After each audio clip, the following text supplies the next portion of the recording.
Hello class. In this class we will be installing Debian 13 in Virtualbox, setting up Git, GitHub, VS Code, and preparing the virtual machine for the rest of the semester. So let's go ahead and start with the introduction to the lab. This lab was written when Virtualbox 7.1 was the latest version. However, I will be installing Virtualbox 7.2. Except for users using Apple Silicon, Virtualbox 7.2 will be what we're going to be using.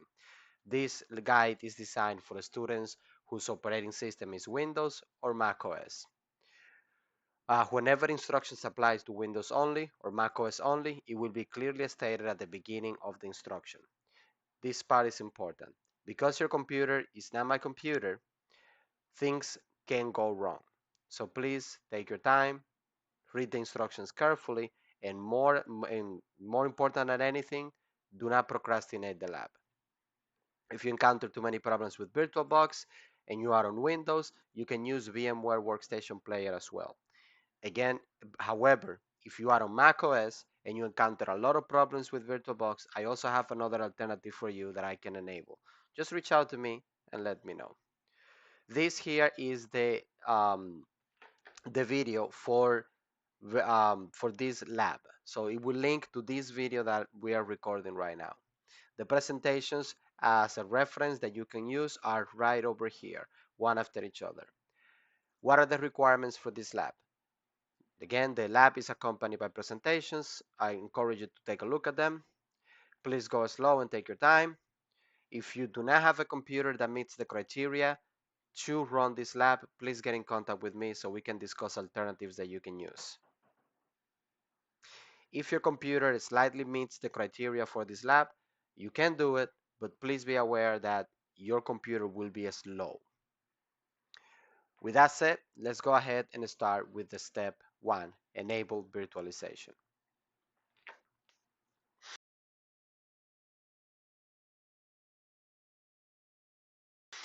Before you can create virtual machines, you need to confirm that your computer supports virtualization. How can you do it? It's quite simple. You can just right click on the taskbar, click on Task Manager, go to Performance, and look at the CPU settings. If it says virtualization enabled, that means that your computer supports virtualization. There are other tools that you can use to figure out if virtualization is enabled to your system as well, but looking at the task manager is the easiest way. Now, let's take a look at the computer hardware. You need to know the CPU model and number of cores that you have, the amount of RAM, and the amount of available storage you have. These over here are the required specifications. You need a quad-core CPU or higher, 8 gigabytes of RAM or more, and at least 60 gigabytes of available storage. So I'm going to do that in my computer to see if I meet the requirements. So I'm going to go again to Task Manager, Performance. In terms of CPU, I have 6 cores. So I meet the quad core or higher CPU requirement. Good, because I have a hexa core. How much RAM do I need? I need 8. How much do I have? Right now I have 32, which means that I meet the RAM requirement right over here. You're looking at this. This is going to tell you the amount of RAM you have. And then finally, storage. So if I open this PC, I see that my local C drive has 562 gigabytes of available space. So I am good on the storage side as well. For macOS users, if your computer meets the requirement, you can skip enabling virtualization because it's already enabled for you. If your computer doesn't meet the minimum requirements, get in contact with me because that computer cannot be used. Now, for Windows users, if your computer meets or exceeds the specification, go ahead and check if virtualization is enabled. If it is enabled, please continue to step number 2. If virtualization is disabled or you don't see a line that says virtualization enabled, use this guide over here to enable virtualization in your computer. With that said, let's go ahead and move to step number 2.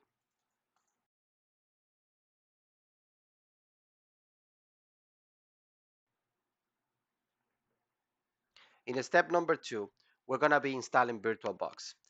There are several files that we are going to need. The first thing that we're going to download is the ISO file or the disk image for Debian.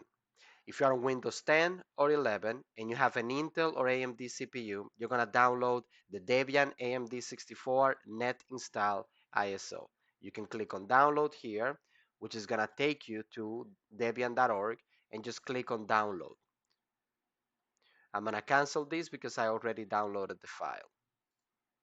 If you are on a Mac and you have an Intel CPU, you're going to download the same ISO file because it's the same processor architecture. So just click on download, do the same thing. If you're in Mac OS, Apple Silicon, ARM64, use this link over here to go to download the ARM64 version of the same disk. I'm going to cancel this because I am not on a Mac at the moment. Okay, now this part here is very, very important. If you're a macOS user and you have an ARM64 CPU, Apple Silicon, M1, M2, M3, etc., VirtualBox 7.2 is not working at the moment properly.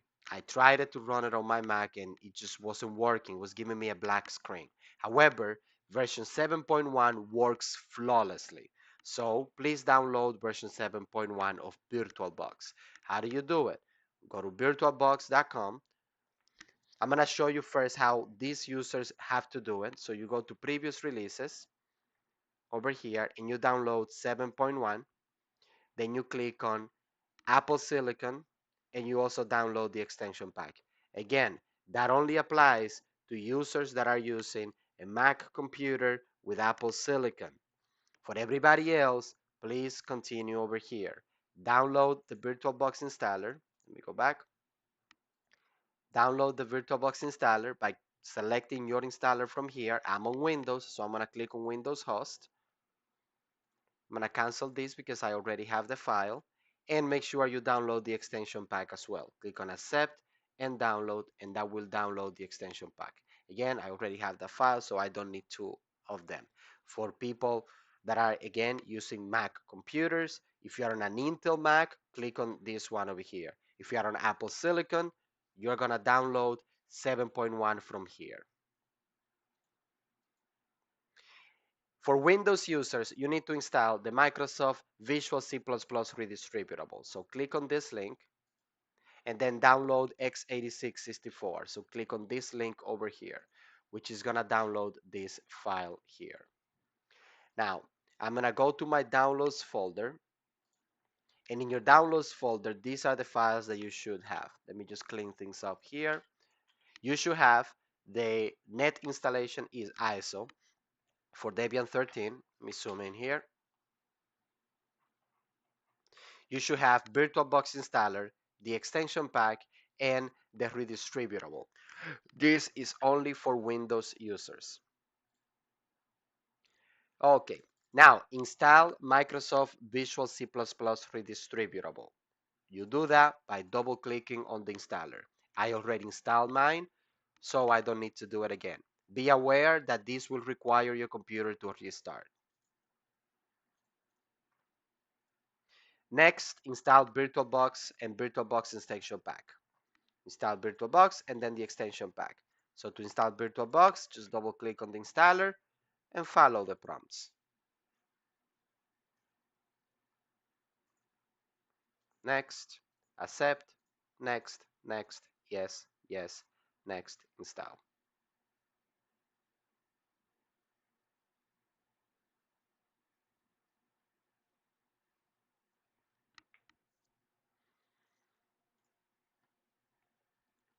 Installation is almost done.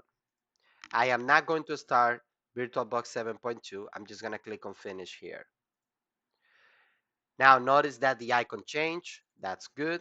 I'm going to double click on the extensions, install, scroll down, agree, yes, and that's it.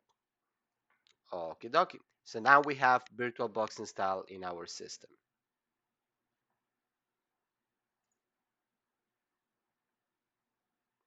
Let's move along to step number 3, creating a virtual machine.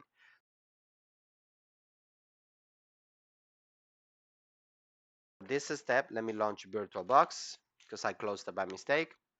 I'm gonna put VirtualBox on the left and my instructions on the right.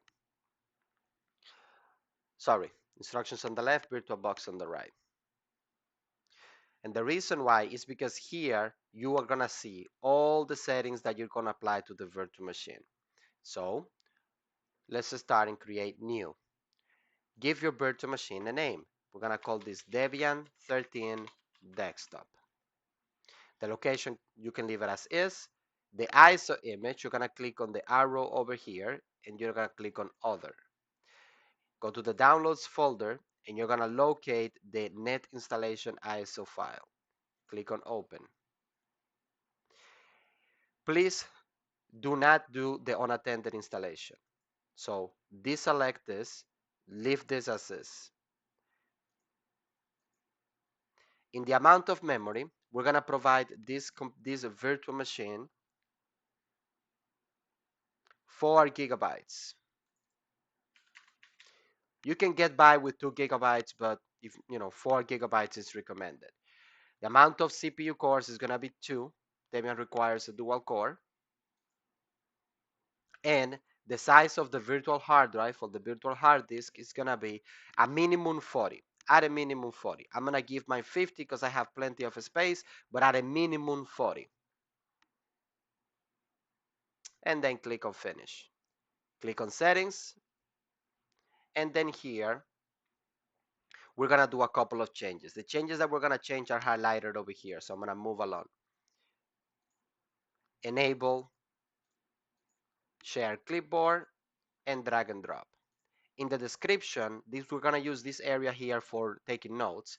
Here I'm gonna write down the name of the user that I'm gonna pick and the password that I'm gonna pick, which is gonna be PCCC to keep it easy. This is a testing environment. At the end of the day, we don't need to go crazy on the password.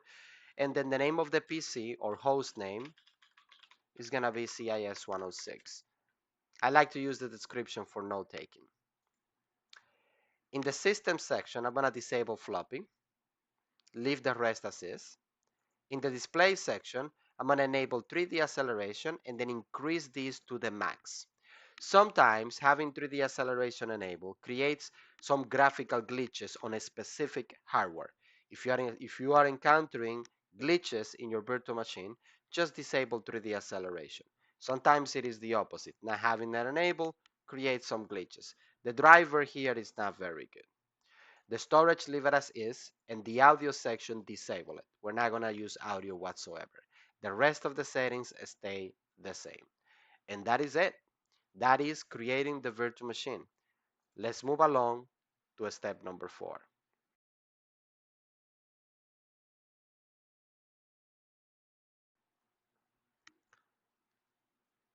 For step number 4, we're going to install Debian. So let's click on Start.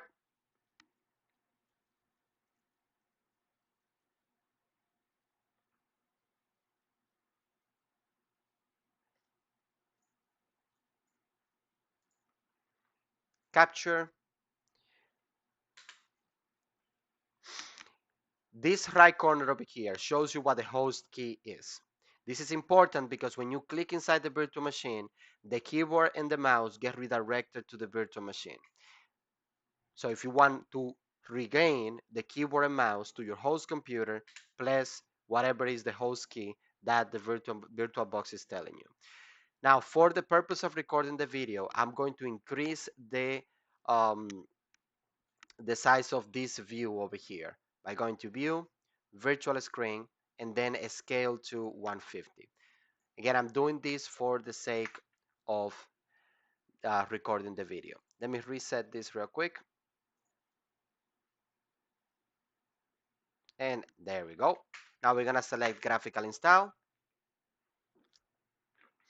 and we're gonna let the graphical installer load.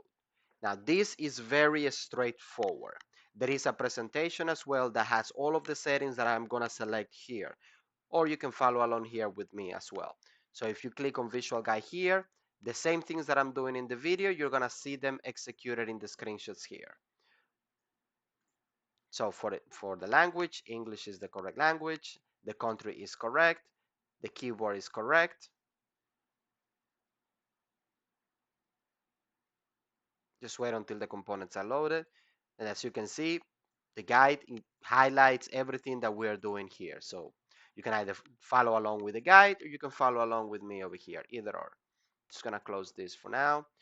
Gonna minimize this, minimize this. I don't need the file manager anymore. I'm just gonna leave this here to keep the video clean. For the host name, I'm gonna select CIS 106. That is the name of the virtual machine. Every computer on a network requires a name. You can name your computer whatever you want. I like to call mine CIS 106 for that particular thing because this is the name of the class. Click on continue, domain name, leave it empty. In the root password section, we're gonna leave this empty. We're not going to enable the root user. Instead, we are going to create a user. I'm gonna select my initials as my username. You can select whatever you want. I like to have my name and my username to be the same, but you don't have to follow that convention. And now let's select the password. I'm gonna pick something very simple because if you lose this password, there is no recovering it. Click on continue. The time zone is correct. I'm in Eastern time zone.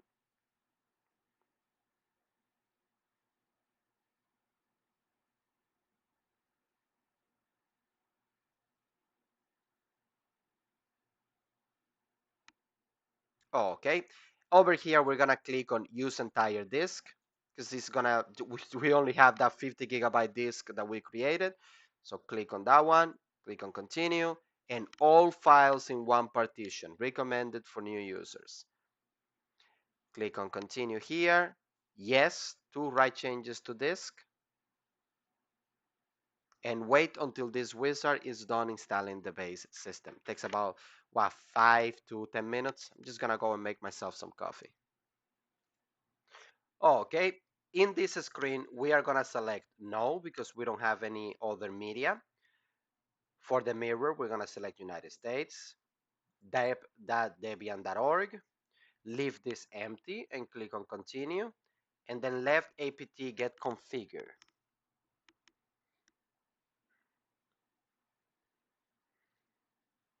Okay. In this screen, the installer is asking us if we want to participate in the package survey.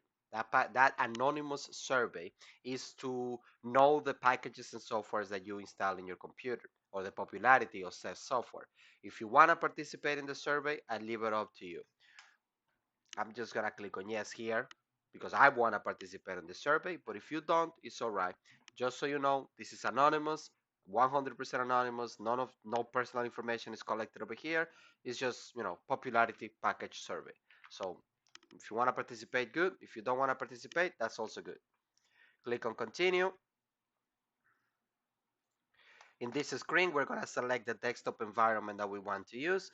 We're going to select GNOME and GNOME Flashback because we're going to use it in one of our activities, and that's it. So make sure you have Debian desktop environment, GNOME, GNOME Flashback, and the standard system utilities selected. Click on continue and wait until the software is installed. Now that the software has installed, let's install the grub bootloader that will allow us to boot the operating system. In this screen, you need to select your hard drive, your virtual hard drive.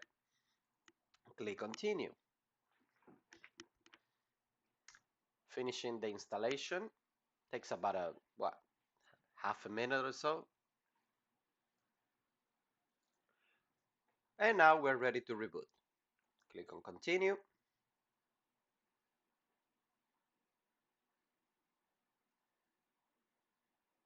Okay. And that concludes step number 3, installing Debian. Now let's move along, step number 4. Let's move along to step 5, update and install essential software.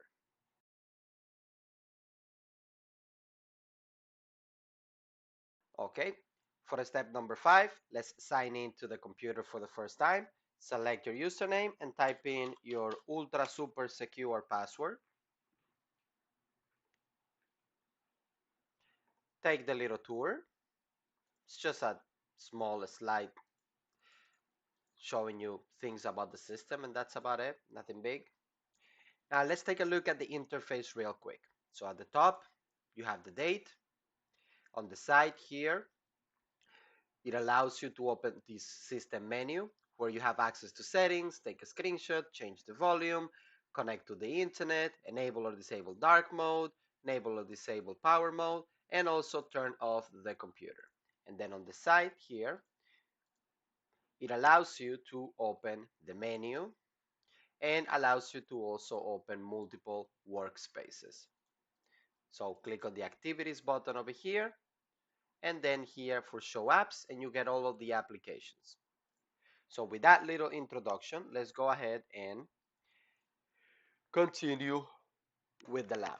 So first of all, we're gonna make sure that the DVD installer is no longer a source for us to install applications. So let's click on the activities menu, software center over here, click on the hamburger menu on the top right corner next to the X, then click on software repositories. Make sure this is disabled. The rest stays as is.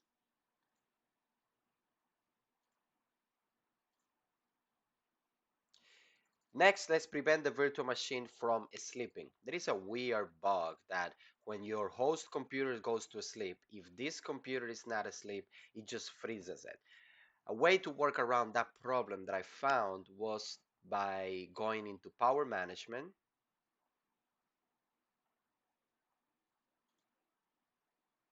and then disabling the automatic sleeping.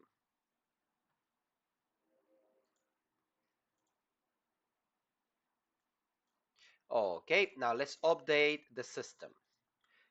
You can update the system from the software center if you want,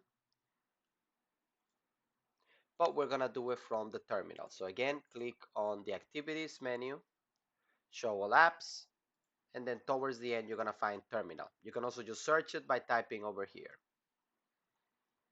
Okay, so I'm gonna open this. One thing that I wanna do is that I'm gonna open Firefox. I'm just gonna minimize this. And I wanna open the instructions from the virtual machine so I can easily copy and paste in between. There is no need to have Windows open anymore. So cis106.com lab 2 and we are in step number 5. So you are going to copy and paste this command to update your system. So you can click on the little clipboard icon over here to copy the command to the clipboard, click on the activities menu over here, and then go to the terminal. Right click and paste. Press enter and type your password. As you're typing your password, nothing will be displayed on the screen. That is expected behavior, but your password is still being typed. Now we're going to install a session programs, and to make life easy, I wrote this little script over here that will take care of doing all of that for us. So just copy all of these 3 commands here with the clipboard icon, activities button, terminal, right click, paste, enter, and it will do its thing. There are going to be a lot of applications getting installed here with this little script, so this takes about 10 to 15 minutes, give or take, depending on the speed of your internet.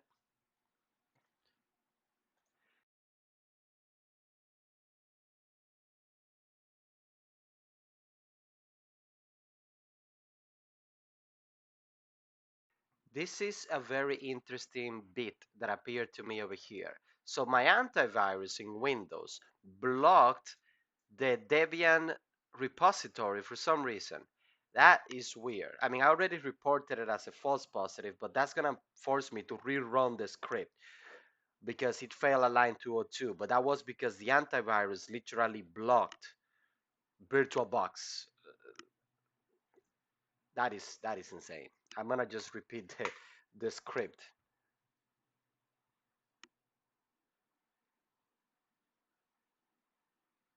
There we go. So it failed again. So I'm just gonna disable the antivirus for the time being. And then later on I'll take a look at what exactly is causing that. Or maybe I should just add it as an exception. Let me see.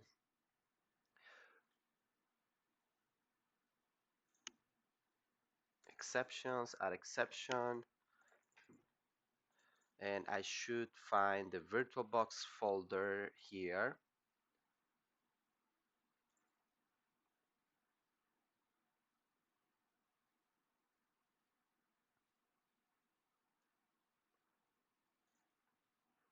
Yeah, Oracle. No, that's parsec.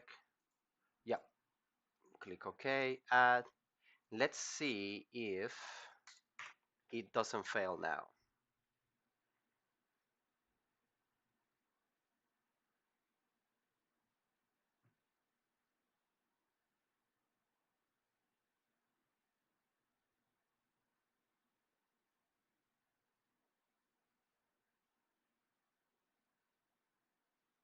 Perfect. So adding VirtualBox as an exception definitely solved that problem. That was very weird from you, AVG. Been using VirtualBox for a long time and never had that problem. Okay, let's see while that goes on and see if there is an okay, yeah, so we have also VS Code that we're going to install. But the beauty is that this script that I have over here not only will install virtual VS Code, but it will also take care of the extensions as well. Oh my God, AVG again? Time to remove AVG from my computer. That's a false positive.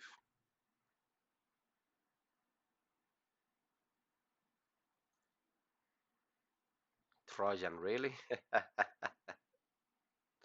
That's insane. Let me see if I web shield and we can make, yep, disable that. Yep, perfect. And I'm gonna have to run it again.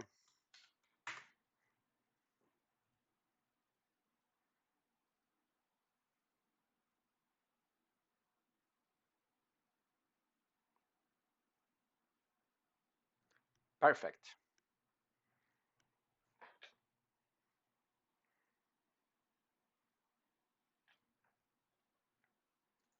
When you get to this screen, simply type your password and authenticate. Beautiful. So let's go back to our instructions and now let's install VS Code. So same thing, click on the clipboard icon over here, go back to your terminal, right click, paste, and enter.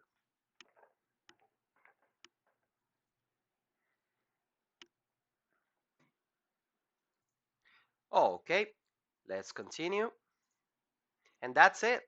Let's move along with the step number six, installing guest additions.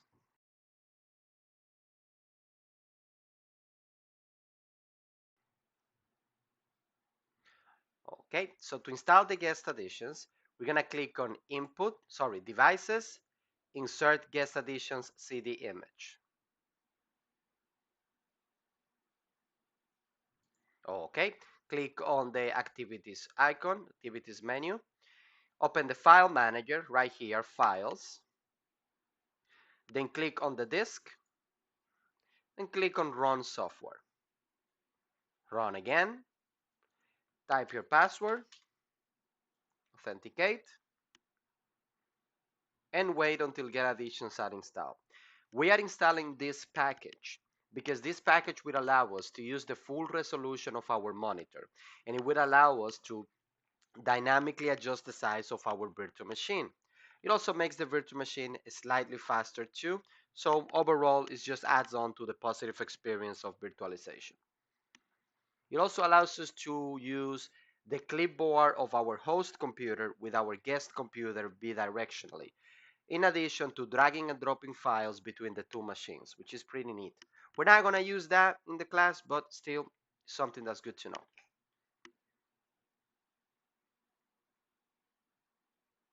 Okay, please press enter. See how it immediately adjusted to the size of the window? Pretty cool. Now let's click on view. At least I'm gonna do this part because I have a scale to 150. I'm gonna reduce that back to 100 because now I will be able to use the full resolution of my virtual machine, so I'm not gonna need to do that anymore. So I'm gonna close this and I'm going to restart my virtual machine. Once the virtual machine comes back online, we're gonna go to step number 7.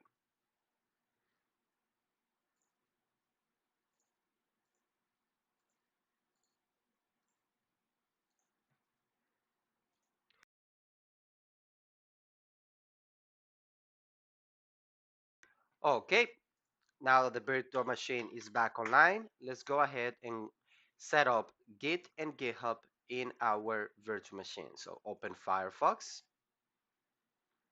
Just gonna go navigate to our course website one more time, and I'm also gonna open GitHub in another tab. Sign into GitHub, type in your email address of your GitHub account.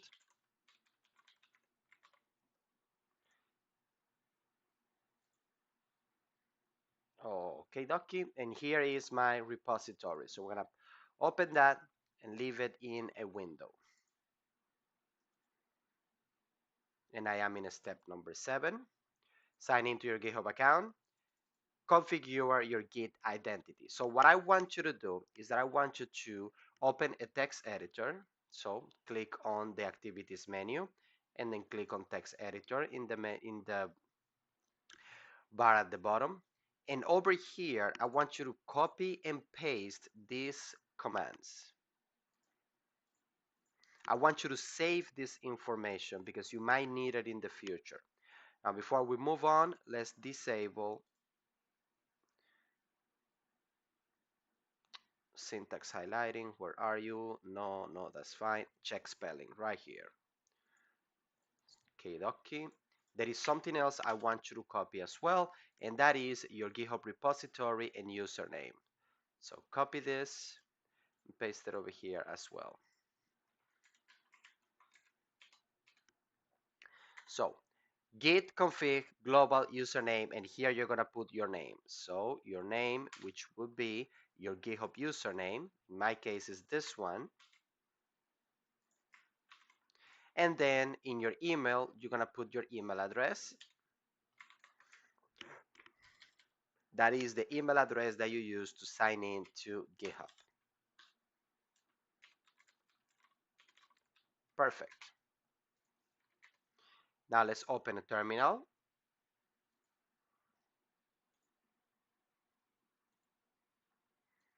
And we're gonna copy these 2 lines. So copy, paste, enter. Copy, paste, enter.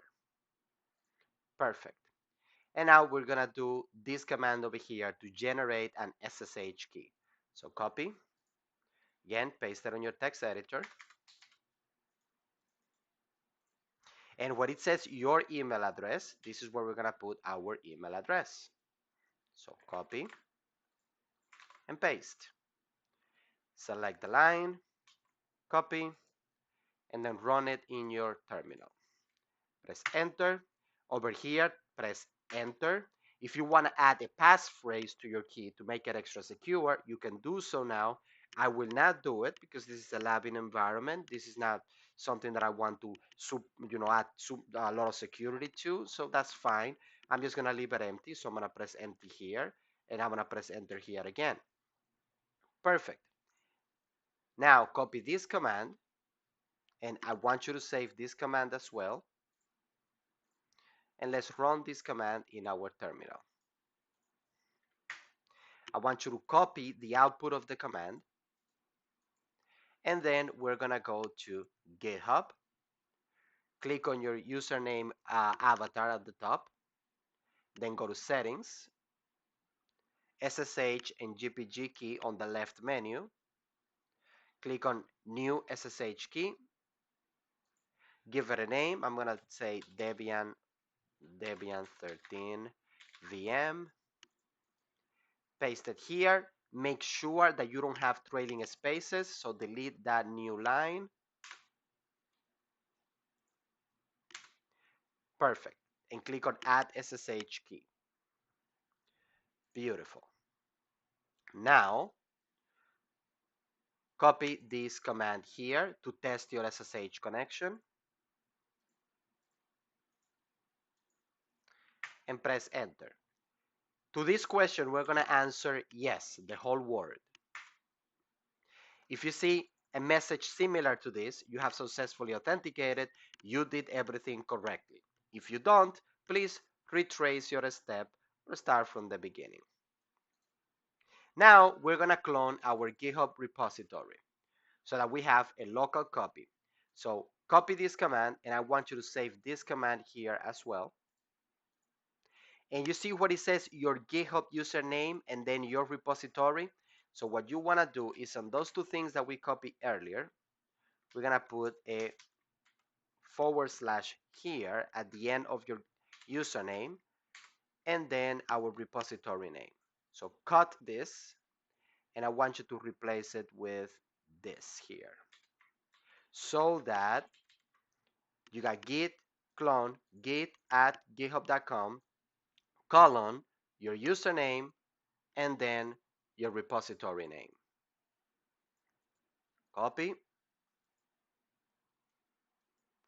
and paste it in your terminal. Press enter. Perfect. Now I want you to open a file manager, and you're going to see that you have a folder called CIS106 that is an exact copy of your GitHub repository.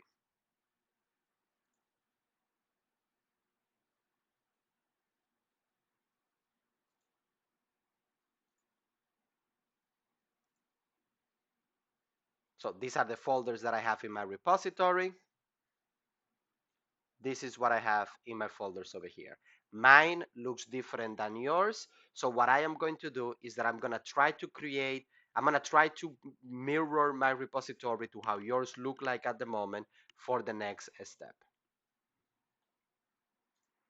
Okay, so now my repository looks similar to how yours looks like. So we have a zip file for lab, notes, week report, because that's all we have completed so far in the semester.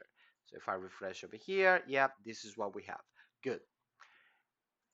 With that, we're going to move on to step number 8, set up a screenshot tool.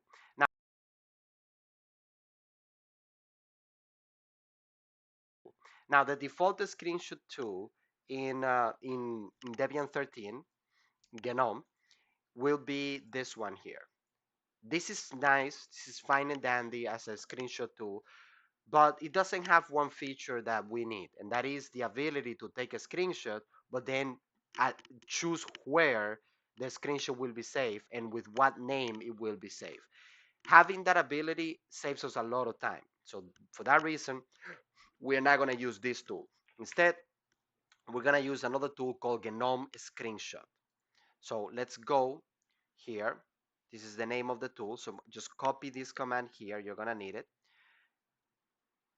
Let's click on the system menu and click on settings and navigate to keyboard. Scroll down and click on view and customize shortcuts. Scroll down till the end and click on custom shortcuts. Click on add shortcut, and here we're going to add a shortcut for taking screenshots. I like to use the print screen key on the keyboard, but you can use whatever key combination you want. The name will be GNOME Screenshot. The command is this command over here that we just copied. And then click on set screen shortcut. Now press the key combination that you want to trigger the screenshot. I want print screen. So I'm going to select print screen and click on replace. Okie dokie. Now we can close this. Press the key combination that you selected, in my case print screen, and it should trigger this pop-up over here that will allow us to take a screen, window, and selection. Okay, we're going to demonstrate how this works in a moment. And that's it. That is step number 8, setting up the screenshot tool. With that, let's move along to prepare your submission.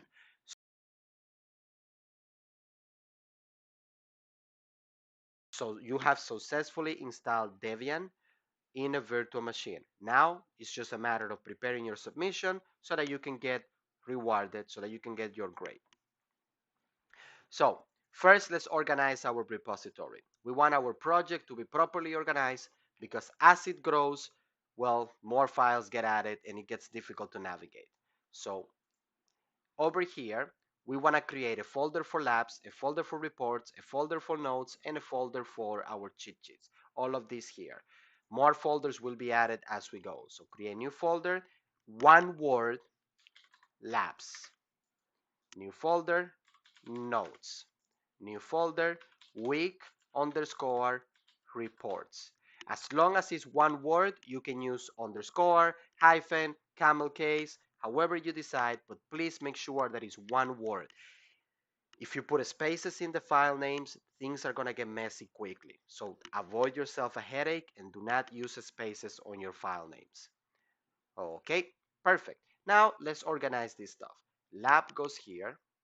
Notes go here. This here I'm gonna delete because I already have this in the zip file. Week report goes inside week reports, and I need to create a folder for cheats. I'm just gonna call it cheats.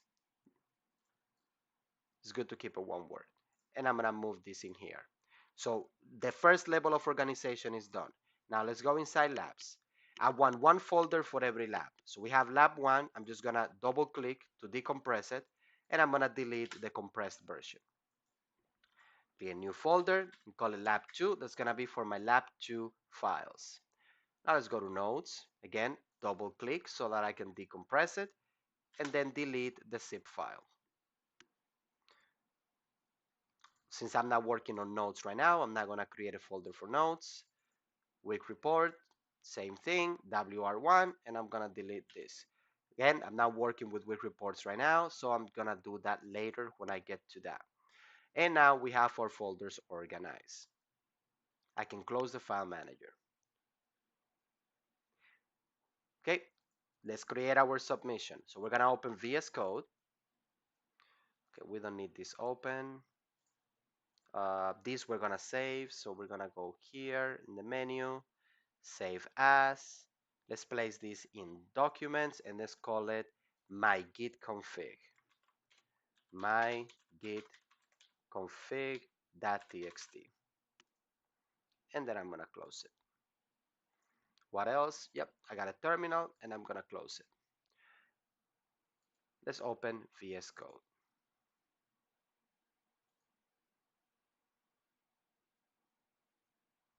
Perfect. I'm gonna go full screen over here.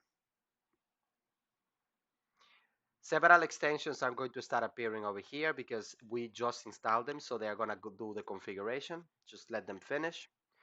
Click on File, open Folder, and locate your CIS 106 folder. Click once and then click on Select. Now that my folder is open over here, yes, trust the authors. I'm gonna click on Labs, lab number 2, and then create new file. Lab 2 period MD, because it's a markdown file. Let's go back to the instructions. Copy this markdown and paste it in your file. Click on File and Save. If you preview this markdown file, you're gonna notice that you have two broken links, two broken pictures. We're gonna take those screenshots now.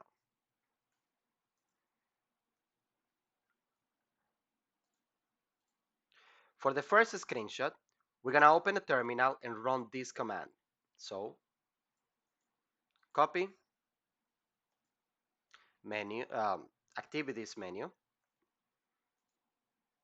and then terminal. Right click and paste. Press enter.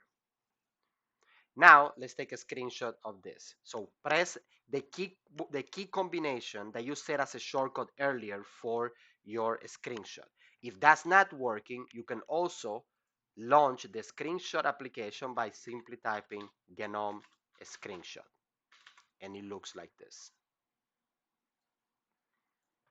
I'm gonna select window and I'm gonna click on take a screenshot, and it's gonna take a screenshot on the window that I have behind. Name this CPU, I believe it's CPU fetch. Yeah, CPU fetch.png.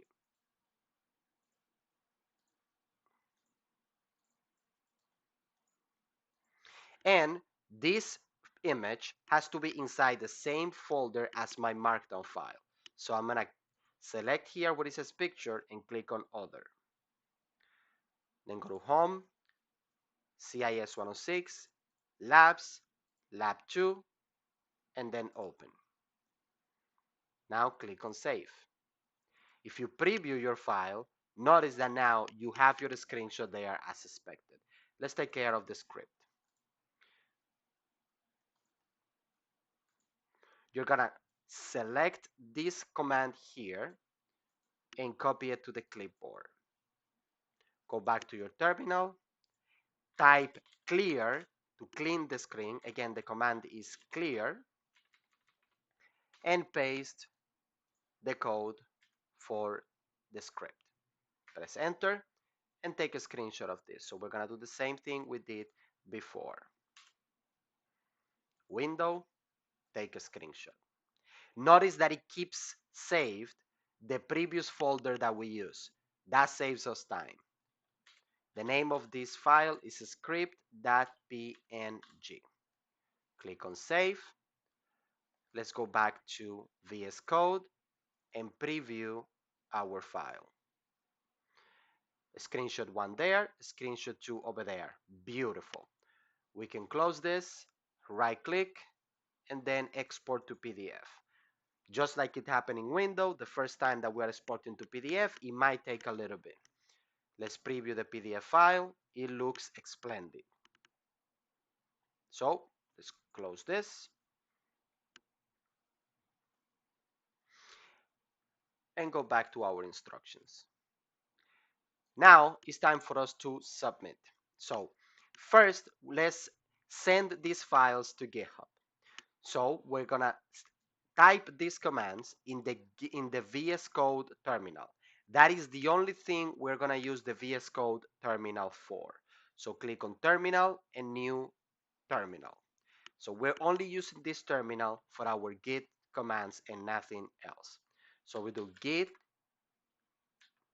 pull git add period git commit -m, and we need to label this commit. We need to label these changes so we can identify them later on.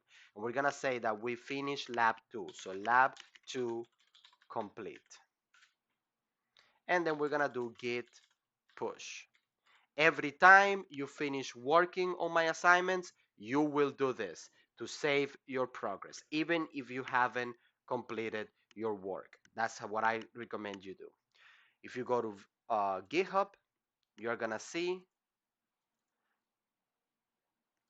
that your repository now is organized and it contains the new files that you added.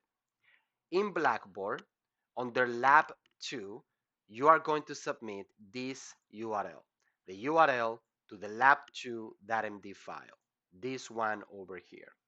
And you're going to give me this PDF file. So the PDF file that is located inside the lab 2 folder.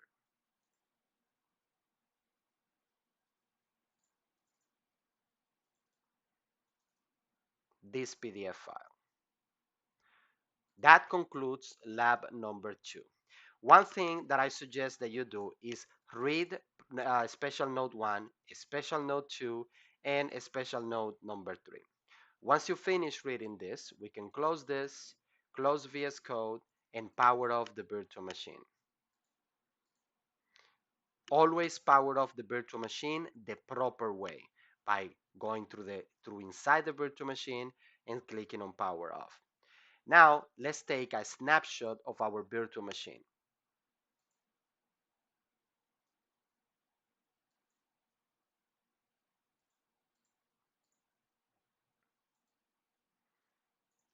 Right click, take. Snapshot 1, lab 2 complete. We're gonna take snapshots every other lab. Click OK, and that's it. This holds our virtual machine in time for on this particular point. So if something happens, we can always revert back to that known state. If you are having any issues, if you have any questions, don't hesitate to reach out. Peace.